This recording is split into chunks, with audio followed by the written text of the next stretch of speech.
जय श्री राधे दोस्तों। आपकी सबसे बड़ी कमजोरी। एक समय की बात है, एक बहुत बड़ी कंपनी थी और वह कंपनी बहुत ही घाटे में चल रही थी। इस बात से उसे कंपनी का मालिक और उस कंपनी के सारे एम्प्लॉइज बहुत परेशान थे, क्योंकि जब कंपनी की तरक्की नहीं हो रही थी तो उनकी भी तरक्की नहीं हो पा रही थी। उस कंपनी के सारे लोग इस बात से परेशान थे कि आखिर किस वजह से हमारी कंपनी की तरक्की रुक गई है। सारे लोग उस वजह को ढूंढने में लगे थे। तो एक दिन उस कंपनी के मालिक ने सभी एम्प्लॉइज की टेबल पर एक लेटर रख दिया। जब सारे एम्प्लॉइज ने उस लेटर को खोलकर देखा तो उस लेटर में लिखा हुआ था कि इतने दिनों से जो हमारे कंपनी की तरक्की नहीं हो पा रही थी, इसकी वजह हमारी ही कंपनी का एक इंसान था, जिसकी आज डेथ हो चुकी है और हम सब लोग उस इंसान के फ्यूनल पर अभी जा रहे हैं। सारे लोग रेडी हो जाओ। जब सारे एम्प्लॉइज ने वह लेटर पढ़ा तो एम्प्लॉइज को खुशी तो बहुत हुई कि जिस इंसान की वजह से हमारी कंपनी की तरक्की नहीं हो पा रही थी, अब वह इंसान इस दुनिया में नहीं रहा और अब हमारी कंपनी फिर से तरक्की करने लगेगी। लेकिन वह सारे लोग थोड़ा दुखी भी हुए कि जो भी था तो हमारी कंपनी का इंसान और आज उसकी डेथ हो चुकी है।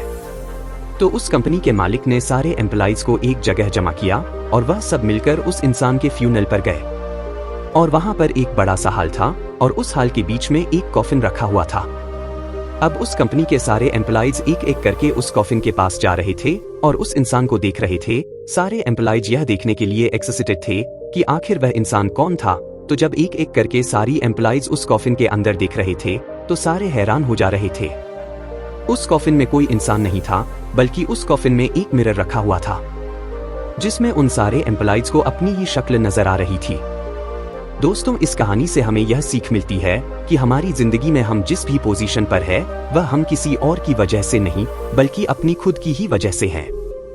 हम बहुत सी बार अपनी परिस्थितियों को दोष देते हैं, मजबूरी को दोष देते हैं, लेकिन हम यह नहीं सोचते हैं कि आज हम जो मजबूर है या आज हम पर जो हालात है वह भी हमारी खुद की ही वजह से है। हम हमेशा अपने काम को कल पर टालते रहते हैं, काम करने का भी मूड नहीं है। यह सब बहाने देकर हम खुद को ही कभी आगे बढ़ने नहीं देते हैं। अगर हम अपने काम में अपना 100% नहीं देंगे तो हमारी तरक्की कभी नहीं हो सकती। सपने तो हम बहुत बड़े बड़े देख लेते हैं, लेकिन बाद में हमें खुद पर ही शक होने लगता है कि क्या यह मेरे सपने सच हो पाएंगे, क्या मैं इन सपनों को सच कर पाऊंगा।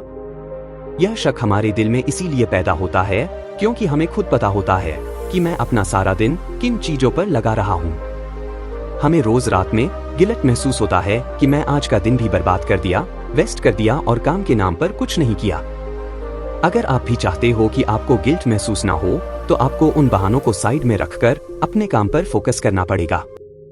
वो कहते हैं ना कि मेहनत इतनी खामोशी से करो कि कामयाबी शोर मचा दे। दोस्तों, अगर कहानी अच्छी लगी तो वीडियो को एक लाइक जरूर करें, हमारे चैनल को सब्सक्राइब भी कर ले, अपने दोस्तों के साथ इस वीडियो को जरूर शेयर करें और कमेंट बॉक्स में बताएं है आप लोगों को यह कहानी कैसी लगी। मिलते हैं। राधे राधे दोस्तों।